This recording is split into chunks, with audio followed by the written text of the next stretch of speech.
एक लड़की प्रियंका टीचर की जॉब कर रही थी। जैसे उस पढ़ाई के लिए उसको वहाँ से बाहर जाना पड़ा और उसके साथ इतना गंदा कुछ घटित हुआ कि वो अपनी पूरी ज़िंदगी में उस चीज़ को नहीं भुला पाई और अपने सपने को अधूरा छोड़कर वो अलग निकल गई। दोस्तों, मैं ऋतिक आर्य लेके आया हूँ आपके लिए फिर से एक नई स्टोरी। वीडियो पसंद आई हो तो सब्सक्राइब जरूर से करना, लाइक करके जरूर जाना और अपने साथी दोस्तों को भी शेयर करो। ओके दोस्तों, आगे बढ़ते हैं स्टोरी की तरफ। प्रियंका अपनी पढ़ाई की पूरी तैयारी कर रही थी। वो टीचर बनने ही वाली थी, पर टीचर बनने के लिए उसको 6 महीने कहीं और जाके पढ़ाई करनी थी, क्योंकि जिस गांव में वो रहती थी वहाँ पर वो स्कूल नहीं था, उसको दूर पड़ता। तो वहाँ पर उसको 2-3 गांव छोड़कर अपने 35-33 किलोमीटर दूर जाकर उसको एक जगह मिली, जहाँ से उसको अपना ट्रेनिंग सेंटर बहुत पास लगा। उसने वहाँ पर जाकर जगह ले ली तो उसका मन एक तरफ से ठहर गया, कंफ्यूज हो गई कि मैं जाऊँ या ना जाऊँ, क्योंकि उस घर में उसको अकेला रहना था।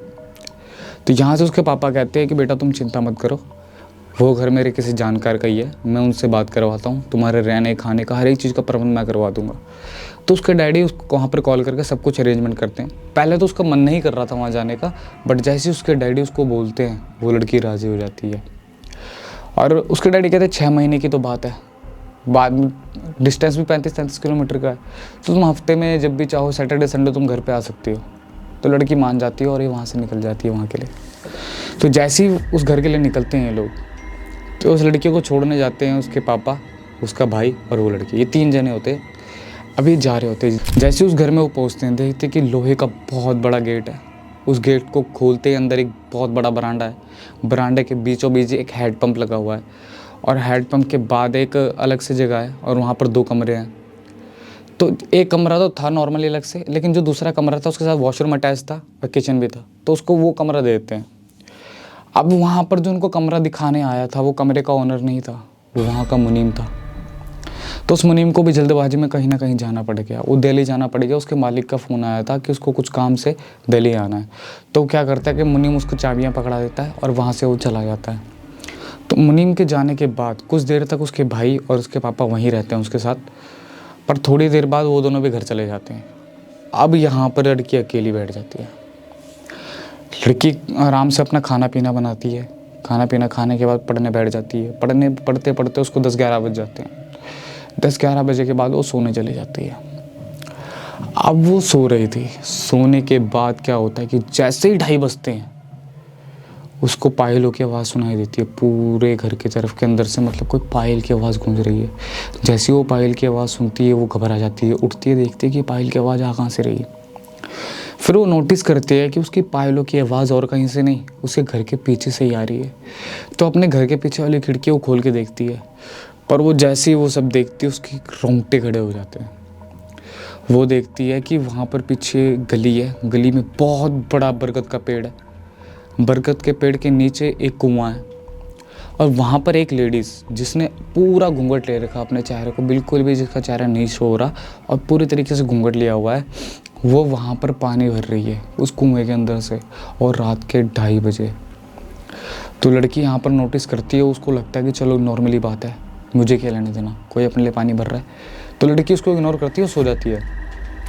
अब लड़की सुबह उठती है, सुबह उठ के फिर से वही खिड़की खोलती है, लेकिन इस बार उस लड़की को दुगना शौक लगता है। जैसी वो खिड़की खोलती है वहाँ पर सिर्फ और सिर्फ एक गली थी, ना कोई वहाँ पर बरगद का पेड़ था, ना कोई कुआं।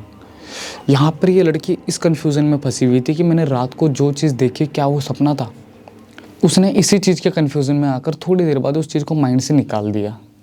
तो सुबह सुबह 5-6 बजे का समय रहा होगा, तो एक दूध वाले अंकल आते हैं, तो वो आवाज़ मारते हैं दूध ले लो दूध ले लो। तो बाहर जाती है दूध लेने, तो काका से बात करती है, दूध वाले काका से। तो दूध वाले काका उसको देख के पूछते हैं इस घर में तुम रहती हो? कहती हाँ। नहीं आई हो? लड़के कहती हाँ। तो यहाँ से काका कहते हैं यहाँ पर तुम अकेली ही रही हो? और जैसी लड़की ने हाँ कहा, यहाँ काका शॉक्ड हो गए। अब काका कुछ भी बोल रहे तो उनकी आवाज़ कट कट के आ रही है, मतलब कट कट के बात कर रहे हैं। काका उसको ऐसा कुछ कहते हैं कि बेटा तुम यहाँ क्यों अकेले क्यों रह रहे हो, ऐसा कुछ कटने की साउंड चाचा की थी। चाचा ऐसा लग रहा था चाचा की आवाज़ में बहुत ज़्यादा डर। अब यहाँ से ये अंकल उसको कहता है कि बेटा तुम कोई बात नहीं, ख्याल रखना, मैं कल आऊँगा। अब यहाँ लड़की ये सुन के कन्फ्यूज़ हो गया कि काका ने ऐसा क्यों कहा कि ख्याल रखना।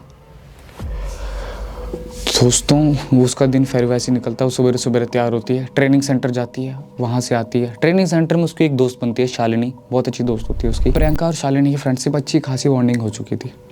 तो प्रियंका अपने वहाँ से वापस आती है घर की तरफ। जैसे ही वो घर आती है, वहाँ पर वापस खाना पीना बनाया उसने, खाया, फिर पढ़ने बैठ गई। पढ़ते पढ़ते पढ़ते उसकी कब आँख लग गई उसको भी नहीं पता। अब वो सो रही है और ठीक 2:30 बजे क्या होता है कि कुछ आवाज़ें आती हैं।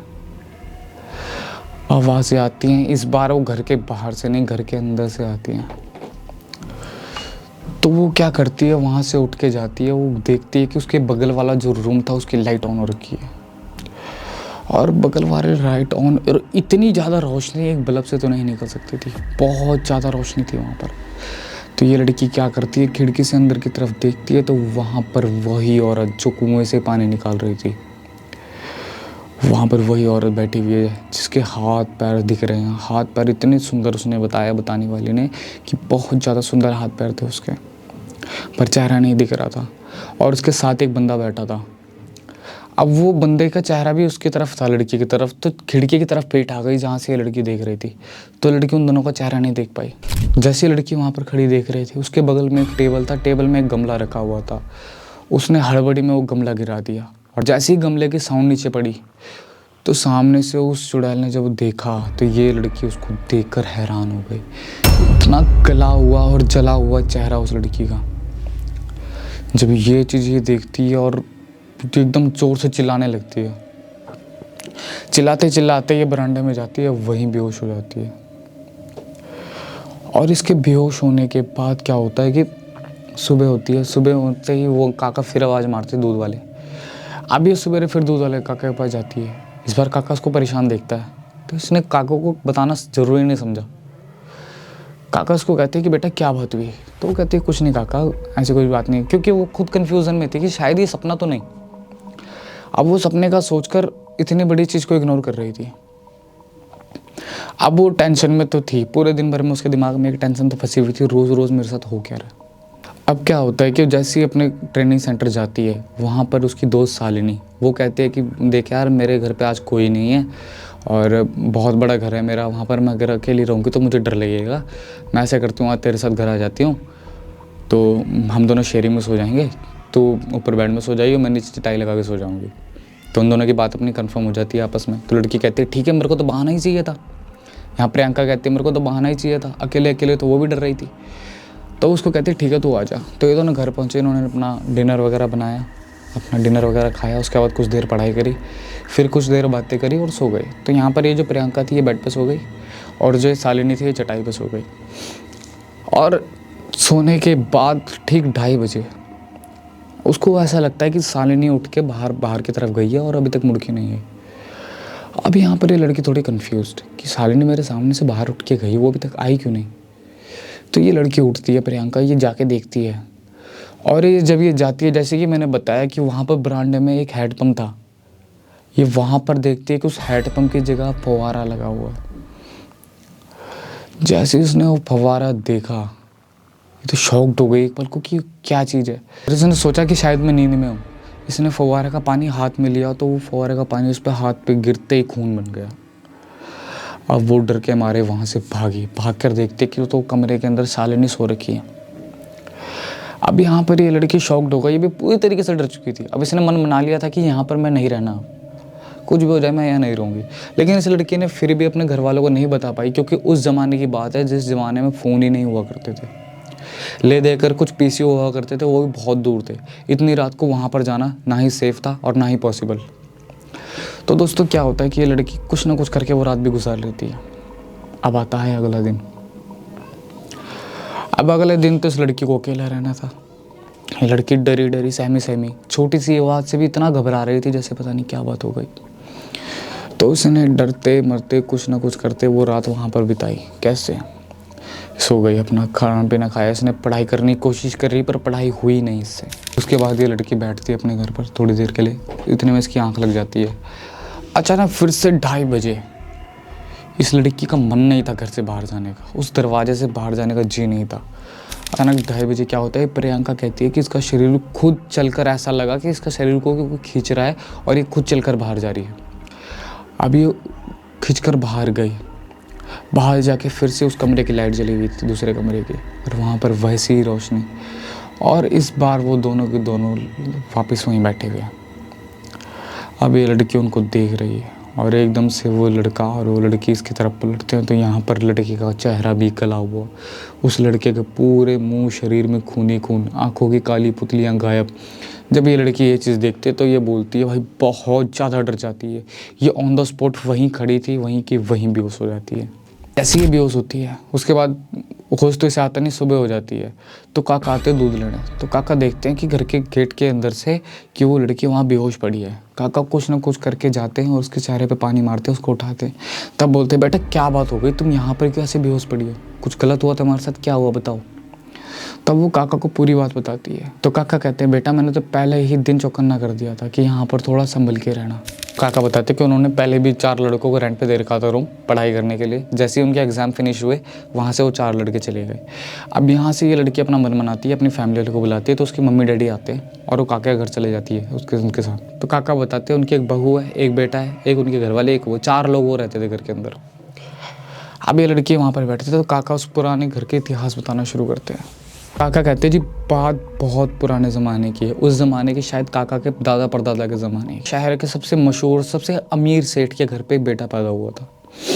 तो सेठ ने क्या करा, सेठ ने खुशी के और जश्न के तौर पर पूरे शहर को दावत दी। पूरे शहर को दावत देने के साथ साथ उसने एक डांसर बुलाई वहाँ पर।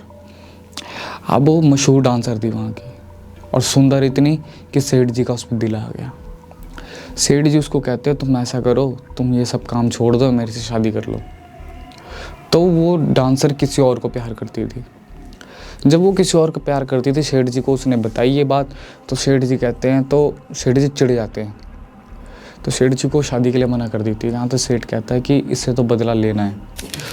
तो सेठ जी रंजिश के तौर पर क्या करते हैं कि उसको बोलते हैं कि तुम ऐसा करो, तुम जिससे चाहते हो उससे शादी करो, तुम ऐसा करो डांस का काम छोड़ दो, मेरे घर से एक गांव छोड़कर एक गोदाम है, वहाँ पर तुम रहो, जिसके साथ तुम शादी करना चाहते हो उससे शादी करके वहाँ रहो, आराम से अपनी ज़िंदगी बिताओ। तो यहाँ से क्या होता है कि सेठ जी की बात मानकर यहाँ से ये डांसर और उसका जो हस्बैंड था वो दोनों चले जाते हैं वहाँ पर गोदाम में रहने। अब सेठ जी के नीचे तो एक कर्जदार बन गए और सेठ जी इनके लिए बन गए भगवान के। सेठ जी ने उनको आसरा दिया। अब ये लड़की पूरे गांव में भैंस बांध कर दूध देती थी, मतलब भैंस बांधी हुई थी इसने और दूध वगैरह सप्लाई करती थी पूरे गांव के अंदर, और इनकी लाइफ बहुत अच्छी चल रही थी। एक दिन क्या होता है कि वो सेठ जी आता है अपने साथ गुंडे लेकर, उनके हाथ में डंडे ही डंडे। तो जैसे ही उनको वो लेके आता है और वहाँ पर जाके उसके हस्बैंड पे वार कर देता है। उसको कहता है, जब तू मेरी नहीं हो सकती तो इसकी भी नहीं हो सकती। तो सेठ जी उसको कहता है, तुझे मेरे से शादी करनी ही पड़ेगी।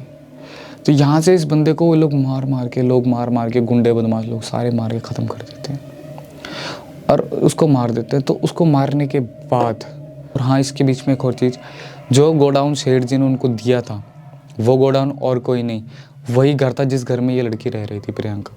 यहाँ पर काका बताते हैं कि जहाँ पर वो हेड पंप है ना, वहाँ पर पहले फव्वारा हुआ करता था और उस बंदे की बॉडी को उस फव्वारे के नीचे ही दबा दिया। वो लड़की क्या करती है, वो डांसर जाके घर के अंदर जाकर अपने ऊपर पेट्रोल छिड़क कर आग लगा देती है और कमरे के अंदर से कुंडी लेकर रखी होती है। जितने में कि सेठ जी और उसके गुंडे उस लड़की को बचाने जाते, इतने में वो लड़की पूरी झुलस चुकी थी और वो लड़की आग में जलकर ख़त्म हो गई। जब सेठ जी ने ये चीज़ देखी तो सेठ जी ने कहा, अब तो इशू हो गया, अब इन दोनों का कुछ ना कुछ तो करना पड़ेगा। तो उस लड़की की लाश को रातों रात उस गोडाउन के पीछे वहाँ पर एक कुआं था जिसको लेकर एक बहुत बड़ा बरगद का पेड़ था, उस कुएं के अंदर उसको डाल देते हैं लड़की को, और रातों रात वहाँ पर उस कुआं हटाकर वहाँ पर रातों रात एक रास्ता तैयार हो जाता है। तो दोस्तों आपने देखा कि वो गोडाउन वही था जहाँ उसका घर था। उस लड़की को पहले ही वो कुआं दिख गया। वो बताया अभी तक उसने काका को कुछ नहीं है, काका बता रही उस गोडाउन के पीछे कुआं हुआ करता था। कुआं भी वो लड़की ने अपने आप ही देखा और बरामदे के बीच में फव्वारा उस लड़की ने क्या देखा, और बरामदे के बीच में फव्वारा उस लड़की ने पहले ही देख लिया। जब काका ने उसको ये बातें बताई तो लड़की काँप गई। वो जब काका को बताती है कि मैं ये सब देख चुकी हूँ तो काका खुद शॉक रह जाते हैं, उसकी फैमिली भी शॉक रह जाती है कि क्या बोल रही है। अब वो लड़की काका के घर पे आराम से सो रही थी रात के टाइम, और रात को ऐसे ही 2:30 बजे, 2:30 बजते ही यहाँ से ये लड़की उठी और खिड़की से बाहर देखा उसने कि वहाँ पर एक लेडीज़ लाल सूट पहना हुआ उसने और गाय का दूध निकाल रही है।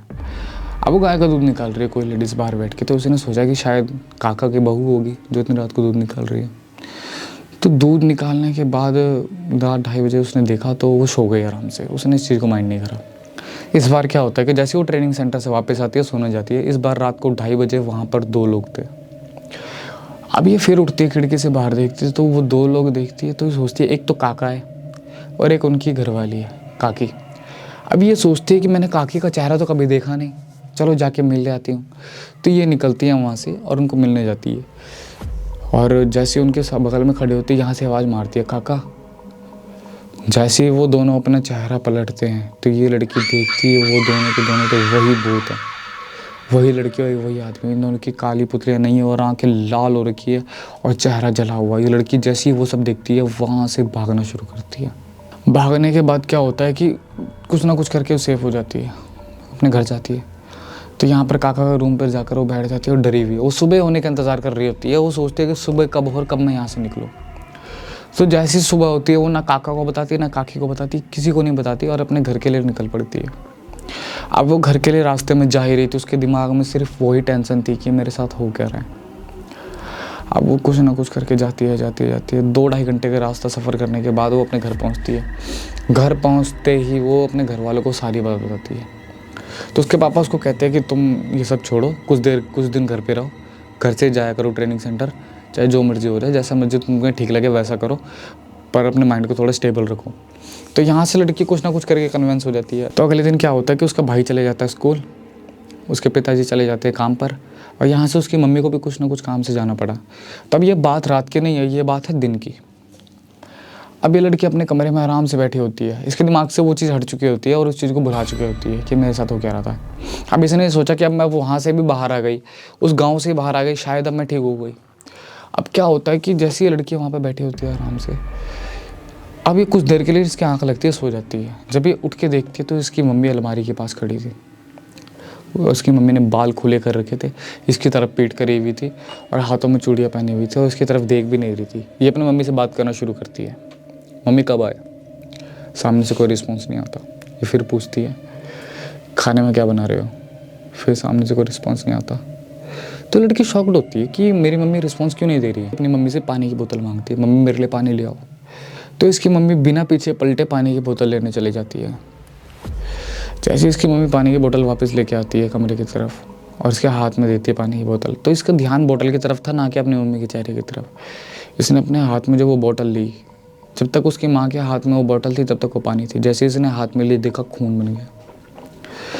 जैसे उसने देखा कि मेरे बोतल का पानी खून बन गया, इसने ऊपर की तरफ देखा तो उसकी माँ थी ही नहीं। वो उसकी वही चुड़ैल पूरे जाकर दीवार की तरफ चिपक गई। वो चुड़ैल जैसे छिपकली चिपकती है। अभी ये देख रही है कि शरीर मेरी माँ का, चेहरा मेरी माँ का, पर इस पे जो दाग पड़े हुए हैं उसी चुड़ैल के। वो जाके सीधा जाके छत पे चढ़ चिपक गई। अब ये देख रही है कि उसकी मम्मी छत पे चिपकी हुई है और ये यहाँ से चिल्लाना शुरू करती है, रोना शुरू करती है। अभी इस टाइम पे तो घर पे अकेली थी। कुछ टाइम बाद क्या होता है, उसकी मम्मी आती है। जैसे उसकी मम्मी वहाँ आती है तो ऊपर से जो भूत लगा हुआ था वो हट गया, वो गायब हो जाता है। और यहाँ से उसकी मम्मी को बताती है सारी चीज़ें, मम्मी ऐसी ऐसी बात हुई है, सब हुआ। तो उसकी मम्मी कहती है बेटा तेरा वहम होगा, ऐसा सब कुछ नहीं है। और इतना सब सुनने के बाद वो लड़की कहती है कि तुम मेरी बात का विश्वास क्यों नहीं मान रहे? मैं वहाँ भी परेशान थी, मैं यहाँ भी परेशान हूँ, वो चीज़ें मेरे साथ ही चल रही हैं। अब क्या होता है कि कुछ ना कुछ करके उसकी मम्मी उसको कन्विंस करती है, चल कोई बात नहीं, अब कल चल लेंगे, आप जहाँ जाना है तेरे को किसी मंदिर में लेके जाऊँगी, वहीं ठीक होगी तू। तो ये लोग कन्विंस हो जाते हैं। अब ये लड़की इस रात को सो रही थी। रात को सोते समय क्या होता है कि इस बार इसको डर लग रहा था तो अपनी मम्मी के साथ ही सो जाती है। इस बार वो जो चीज़ थी, वो भूत प्रेत चुड़ैल कुछ भी कह दो, वो आइडेंटिटी सीधा उसकी मम्मी के अंदर घुसी और जाके फिर दीवार पे चिपक गई। यहाँ से लड़की चिल्लाना शुरू करती है। जब ये लड़की चिल्लाती है तो वो देखती है कि उसकी मम्मी धीरे धीरे धीरे धीरे नीचे आ रही है उसके चेहरे की तरफ।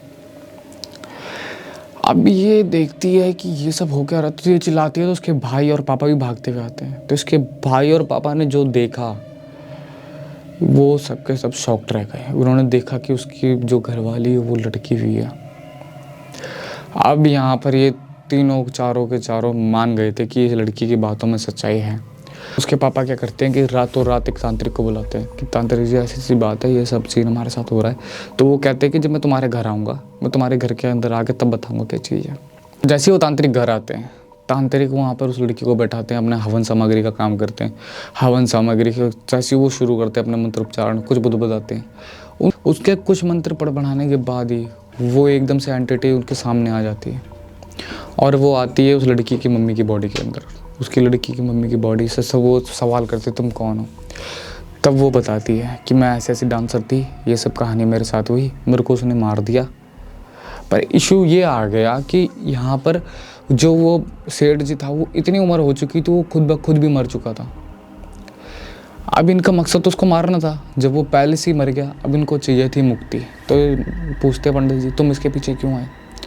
तो तांत्रिक को बताती है कि जी ऐसी ऐसी बात है, मेरे को चाहिए मुक्ति, और मैंने इस लड़की को देखा, हमें लगा ये हमें मुक्ति दिलाएगी, पर जब ये हमें देखकर भागने लगी तो हम इसके साथ साथ चल दिए। तो यहाँ से तांत्रिक क्या करते हैं, तांत्रिक उठते हैं, बोलते हैं मैं दिलाऊंगा तुम्हें मुक्ति, पर इनको परेशान नहीं करना। तो तांत्रिक को उनको बताते हैं, उसके पापा को लेकर उसी घर में जाते हैं जिस जगह पर उसके अस्थियाँ, मतलब जिस घर में वो जली थी। तो वहाँ पर उस कुएं के अंदर देखने के बाद, उस जगह में खुदाई करने के बाद उस लड़की की हड्डियाँ मिलती है, और उस हैंडपम्प को उखाड़ने के बाद वहाँ पर उस इंसान की हड्डियाँ भी मिलती है। तो उन हड्डियों में कुछ मंत्र उच्चारण करके उनकी आत्माओं को उस हड्डियों में बांध कर वो जाके विसर्जन कर देते हैं। उस टाइम के बाद से उनको शांति मिलती है। तो दोस्तों आज की स्टोरी यही थी। आप देख रहे हो कि क्या क्या चीज़ें हो रही है इस दुनिया में, जैसे कि जहाँ तक हम सोच भी नहीं सकते। आत्माओं ने अपनी मुक्ति पाने के लिए इस लड़की को इस हद तक परेशान कर चुका था कि उसका दिमाग पढ़ने की तरफ गया ही नहीं। दोस्तों आज की स्टोरी यही थी। अगर स्टोरी अच्छी लगी हो तो चैनल को सब्सक्राइब करो, वीडियो को लाइक करो और ज़्यादा से ज़्यादा शेयर करो। ओके दोस्तों, बाय।